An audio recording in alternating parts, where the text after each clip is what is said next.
It's a thrill for me to be here, and I appreciate doing this. First of all, before I go into the presentation, this article that you've got, take it and read it. It's an article that they asked me to write for a water law conference where I actually taught lawyers about continuing education in this matter. And if you read it closely, it shows everything that our duties are. It relates to water. Some of you have taken my class before. You know I'm big about talking about fiduciary duty and the obligations we have under the License Act and the rules. It all ties back. And the reason water is important is, above all else, is the fact that water renders the land its value, and it's going to continue to do so. I won't talk much about my first book, but that was from an obscure letter from George Brackenridge to his brother in 1879. And he advised his brother about selling a ranch they'd speculated in out in Junction. And he advised his brother, you better sell the section with the water on it when you sell the rest, because water renders the land its value. We'll talk about that.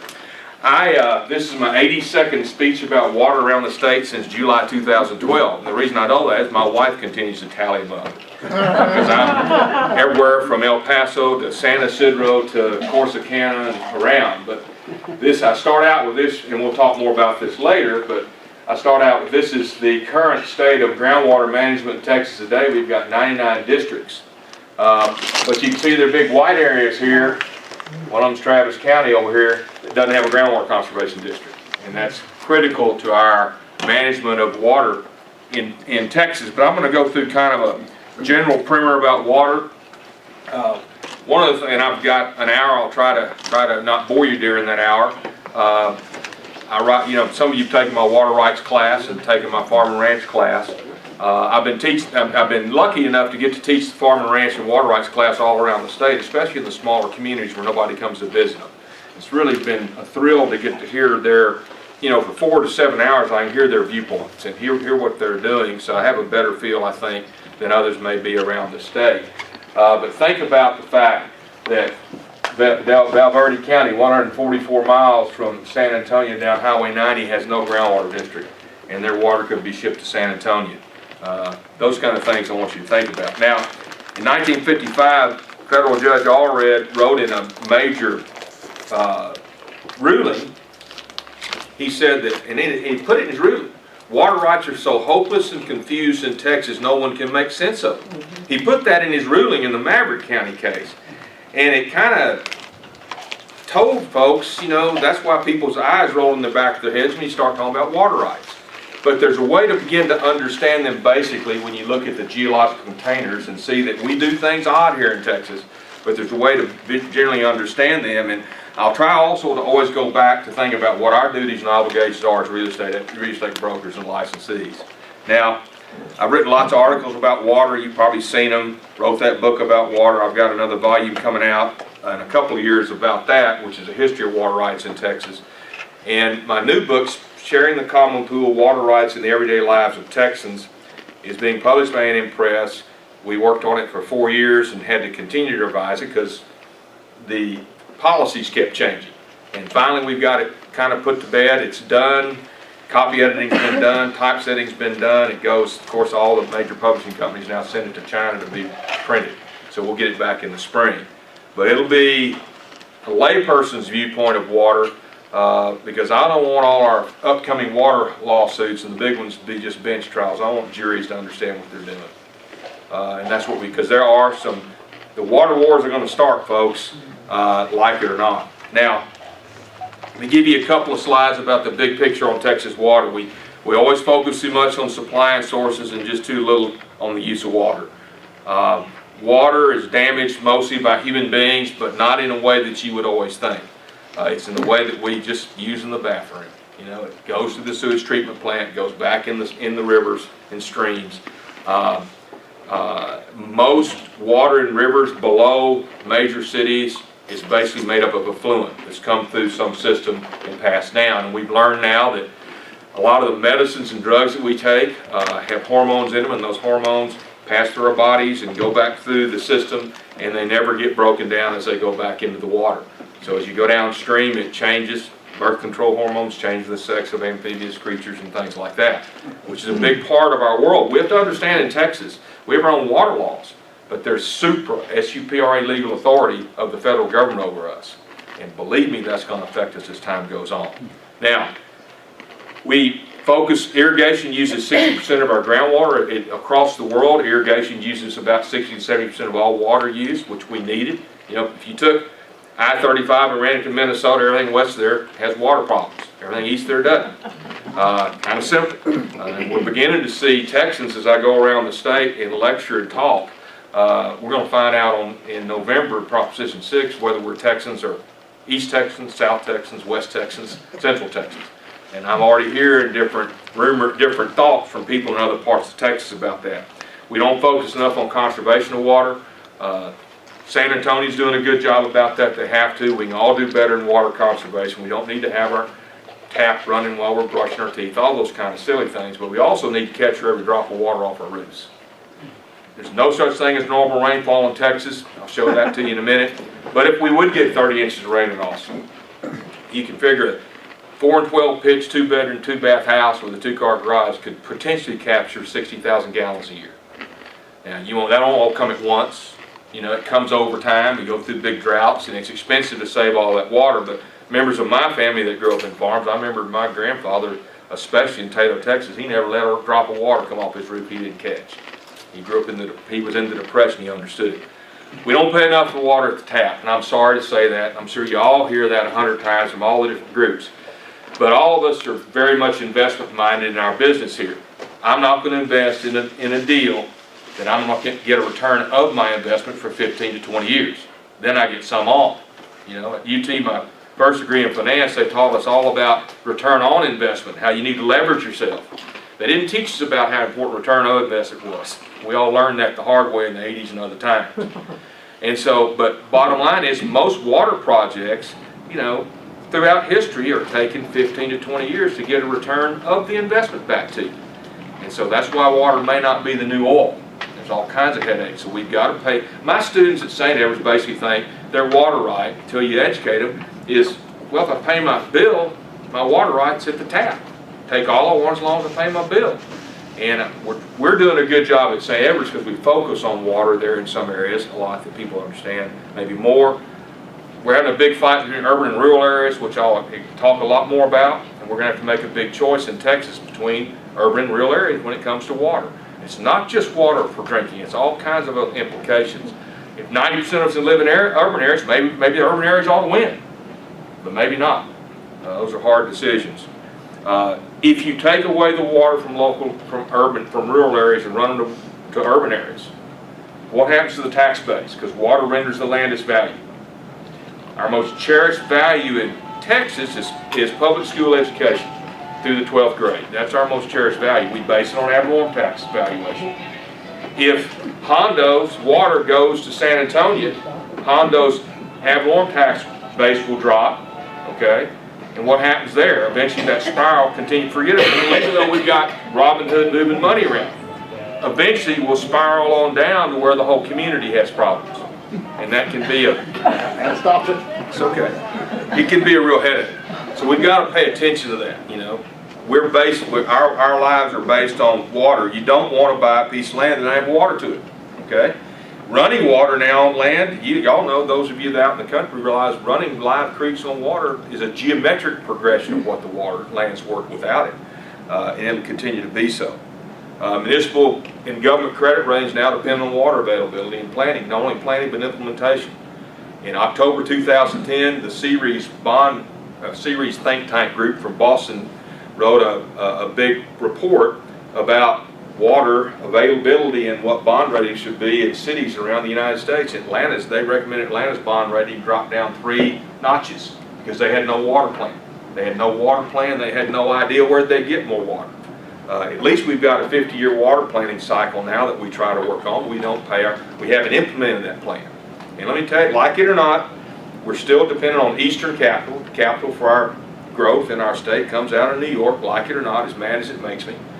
And bottom line is those investors are looking down here, and they're not going to invest in a bond in Robert Lee, Texas anyway. They're sure not going to invest in it. It doesn't have any water plan. And they're seeing us do good planning, but we haven't paid any money into our plans the last 3 5-year sessions. So that's why we need to do the $2 billion, I think. It's a drop in the bucket. Sorry about the pun there, but it's a drop in the bucket. It means nothing when you got a $53 billion water plan that we ought to work on and $250+ billion in infrastructure problems around our state.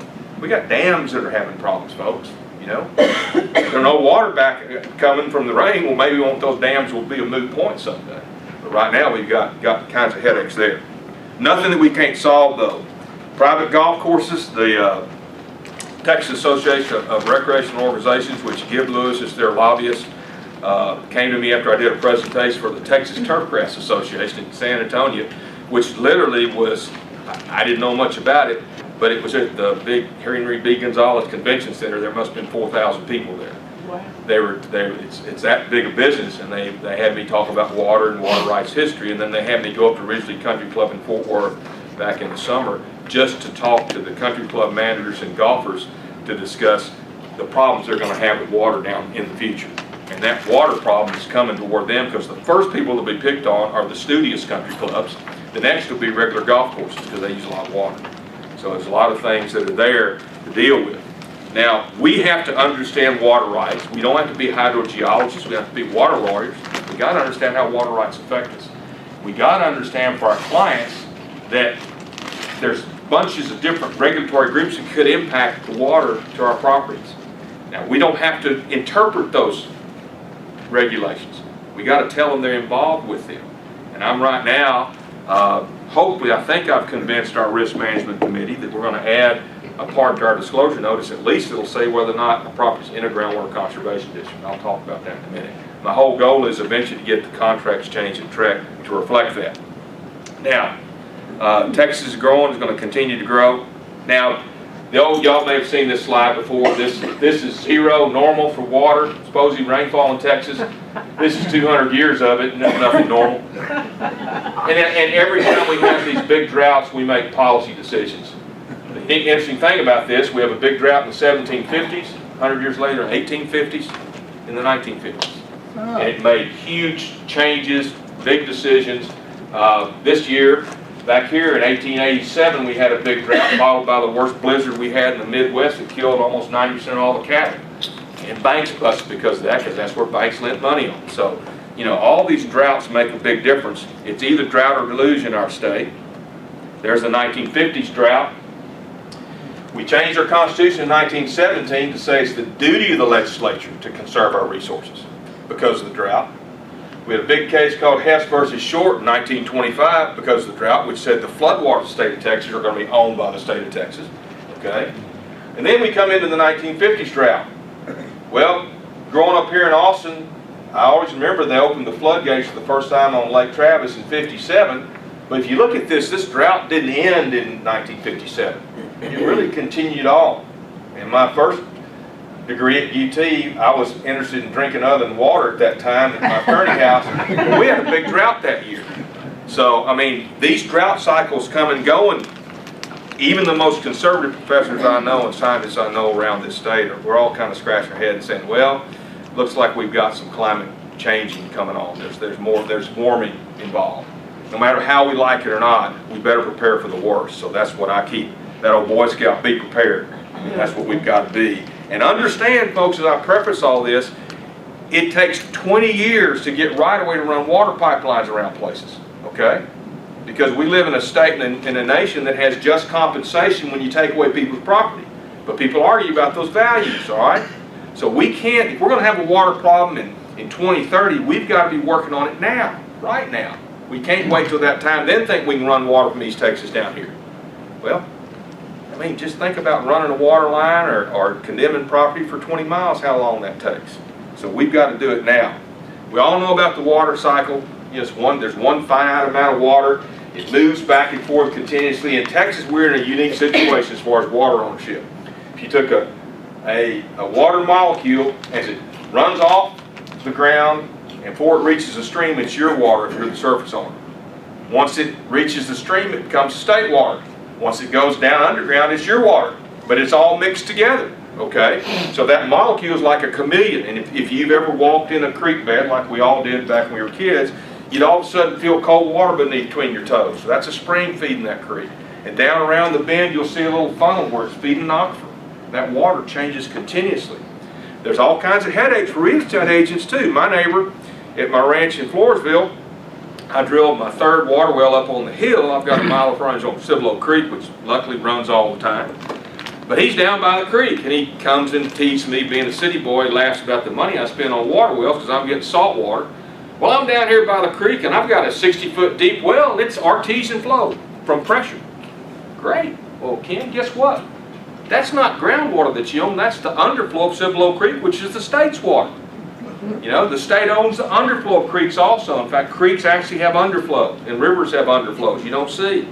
I could take you to a place where Old Dominion is, that subdivision. There's an old 1887 house above a hill on a cliff. It's a long story about some old lawyers from Canada owning it. But you go down to Leon Creek when it's dry, and you walk around the creek edge, and you'll find 20-foot deep wells right almost by the creek bed where the settlers that lived up on the hills, when it dried out, they came down to the creek and drilled into had a well in the underflow of that creek. That's the state's water. So, you know, in fact, Carlos Rubenstein, when he was chairman of TCEQ, heard me talk about my neighbor, and he continues to bug me to get him to tell me the guy's name and address so they can go down and find him. I don't want to cause my neighbor that kind of problem, but those are things we've got to watch out for. Because guess what? We don't tell our client to think about that. The new buyer comes in, finds that out, his well shut in, guess who's going to sue? You know, like it or not. That's the real world. All right. Real quick, you know, most of our water's in oceans, and it's interesting to see what little real fresh water we've got. Aquifers are complicated. The whole hydrological cycle's complicated. We don't get to see underground, so we still don't have the technology now to fully understand what's underground. We've got an idea, but to best understand what aquifers are, you've got to drill sample wells down. And we're talking about $1 million or $2 million bucks a well in some of these deeper aquifers. So that's why we're still working on the science. In Texas, there are 9 major aquifers, which you can see. This big one's the Gulf Coast Aquifer. This is the Carrizo-Wilcox Aquifer. Ogallala up here. In fact, the Ogallala has a break at the Canadian River where we're not connected to the bigger Ogallala that's up in the Midwest. Then we've got all these minor aquifers, and then we've got water elsewhere that aren't really in aquifers. Pools of water that may not recharge. River basins in Texas, a river basin as opposed to a watershed is where eventually the whole river basin ties into one place that goes into the Gulf. Watersheds are individual watersheds running into the rivers. And it's important to consider that when you're thinking about hydrogeology. A watershed, which is the place that you need to manage the water first, may have, you know, the Colorado River Basin probably has hundreds of watersheds. So what happens up here on the side of this hill affects the river, affects the groundwater, and eventually affects everything. Okay, it's one big cycle, one big flow. And of course, where do water disputes come from? Between upstreamers and downstreamers. 100 years ago, we had big ranches where that whole creek may be on that one ranch. So you can dam it up, do what you want. Who's going to say anything about it? But through the fragmentation of ranch land, you know, through inheritance, divorces, all of a sudden that Dennis from Dallas buys the lower part and wonders why he's not getting water in his creek, and he gets in a helicopter and goes upstream and sees those old dams that are in the family. He's not using it for livestock domestic use. They're using it for a boys' camp. That actually happened over here in Central Texas a few years back, and TCU came and sent this guy that owned the boys' camp a little letter that said, okay, your fine is $5,000 a day per each of the 7 dams, because you don't have a permit to use the water that way. So those are the kind of things that we've got to be aware of. What'd they do? Well, they ended up settling out. He got a permit for one of them. You know, but again, state water, it's owned by the state. We'll talk some about that. This is just, you can go to the Water Development Board to see these charts. Kind of illustrates different times of the year. You know, they've got pretty good water over here in the east. West is terrible. We're horrible on the San Antonio River Basin, but they have a little more water in Guadalupe. I mean, you know, it rains odd times. We have droughts impact on surface water that continuously changes all the time. You know, out here there's no surface water. Down in here in this area in the Wild Horse Desert, there's very little surface water. Give you an idea of the groundwater sampling of wells around the state, just to show you the trends. You can see as we anticipate those wells going out, we're trending down in groundwater because not only because of the drought, but also we got more people moving here, right? So we got more people put on the sources. Yet at the Gulf Coast Aquifer, it's recharging down there around the Gulf, which would be reasonable because they get more rain.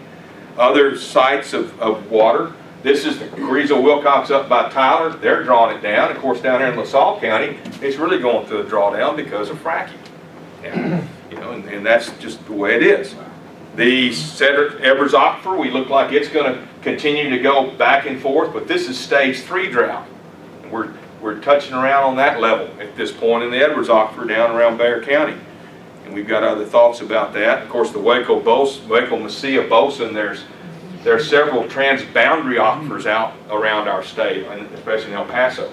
As Juarez grew, they shared that aquifer, and they drilled all the water they wanted and drained El Paso's part. The Rio Grande Rift is 7,000 feet deep there. The water coming through El Paso and the Rio Grande, as you can always see, there's not much water there. Well, it's mostly silt coming from New Mexico. That's why the boundary moves so much all the time till we fixed it. But the first about 1,000 feet is potable water, the rest becomes saltier as you go down. And so water has pulled out more, which is why we did a desal plant, which I'll show you some photographs of. There's all kinds of aquifers. And you have to be aware of the fact, I wrote an article that was in the East Texas Historical Journal about the rule of capture, the history of it, that was published. And I said, he who has the biggest pump wins, and that's true in most aquifers, but the aquifers are a little bit different at times. This is a real simple aquifer where you can share the water. If this guy takes more water, he can drain the whole water down, and this guy's out of luck. Now, as you look at other aquifers, you can see these different, they get more complicated from here. What this fellow does probably doesn't affect this fellow. What this fellow does probably doesn't affect this confinement, but these two affect each other. And we don't really know all that. We're beginning to learn more about it. Every groundwater conservation district manager I talked to when I did a study a couple of summers ago, every one of them said we need more money to understand what we got first. How do you allocate some resource if you don't know how much there is to split up? And it's hard to see underground. We don't, other things, some aquifer water takes a long time, but water relates conjunctively. Streams are related to groundwater, groundwater is related to streams. What you do affects everything, but in Texas, we don't manage them as if they affect one another. We manage them differently and separately, which is one of our biggest headaches. For example, here's an example of somebody's well that's pumping the water out of the stream and don't even know it. Okay. Now we're in a big battle with the state of New Mexico over a compact we have with them to let water down the Pecos. And basically the simple part of it is that we were, once there's a certain amount of water behind the dam and on the Pecos up in New Mexico, they can quit sending water to us. But we went up there and said, wait a second, the reason you've got less water behind that dam and you're now below the area we can get water is you've allowed too many groundwater wells up there for farmers. Because you're affecting the conjunctive relationship of water. If I'm that New Mexico lawyer, I'm going to say, you silly Texans, you're griping at us about that. You don't even manage your water as in a conjunctive relationship. So how can you say that? You don't care what groundwater does to surface water in regulatory ways. You talk about it. But all that, we have to get in our mind that water, this whole cycle relates throughout the cycle. If we don't do that, then in the long term, as more and more people move here, we're going to have headaches. Of course, we damage water all the time, and we all know that, from agribusiness to everything else you can think of, and I can tell you horror stories, which I won't since we're eating lunch. 3 types of geological containers is the first key to look at water rights. Natural surface water, diffuse water, and groundwater, and we don't need to talk much about developed water, but that's another possibility down the road. Don't try to write all this down, but the key things to remember is an acre foot of water is how we measure water. That's 325,851 gallons. If you looked at, if you're sitting on a 50-yard line at Memorial Stadium, you'd see the statement about the whole football field from end zone to end zone, 1 foot deep would be about an acre foot of water. It's lots of water. Okay, so when they talk about the number of acre feet in Lake Travis, that's lots of gallons of water. The other key thing is 1 inch of rain on every acre is always 27,154 gallons. Okay, so a big watershed like Lake Travis, which is what, 80 miles up and back, if you get 10 inches up there, we'll fill that lake up pretty quick once the ground has absorbed some water. So we hope for that. Now, natural surface water is owned by the state of Texas just like it was owned by the King of Spain. Exact same wording. The state holds it, trust for the people. Okay? Don't kid yourself. Do not pull water out of a river in Texas to irrigate your crops without a permit. You're going to get a big problem. Don't pull it out of Lake Travis to water your grass without a permit.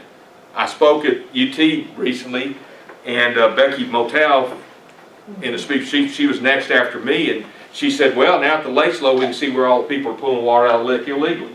You know? Now when we were kids, they used to just flush their toilet and all that went in the lake. And so, you know, we're beginning to clean that up. Stormwater is owned by the state of Texas, flood water. Now, if that flood water recedes the water that's left on your land, it's yours, but you don't get to divert the flood water. You can divert water for livestock domestic use, and this is important to consider. You can take up to 200 acre-feet a year out of that river for a pond to water your cattle and to drink yourself, and probably in a wildlife plan. Now, what you need to do though before you divert that is write a letter to the TCEQ, who is the managing agency, and make sure that they're aware of what you're doing. Okay, it's very important.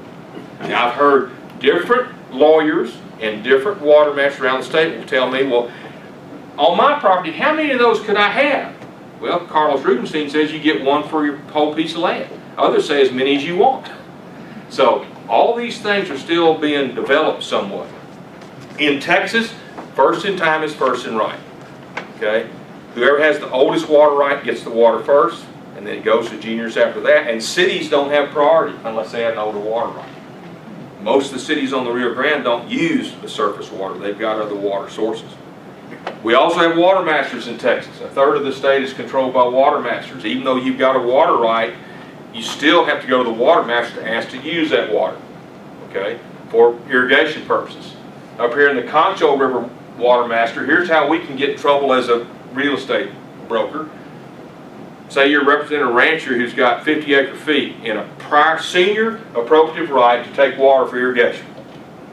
Well, that's good to advertise, right, at $7,500 plus an acre-foot. That's some real value. However, better be careful, because the water master will tell you they've never been able to take their full 50 acre-feet in 30 years. They get 20 to 30 or whatever's available in the river based upon what they think is going to be in the river.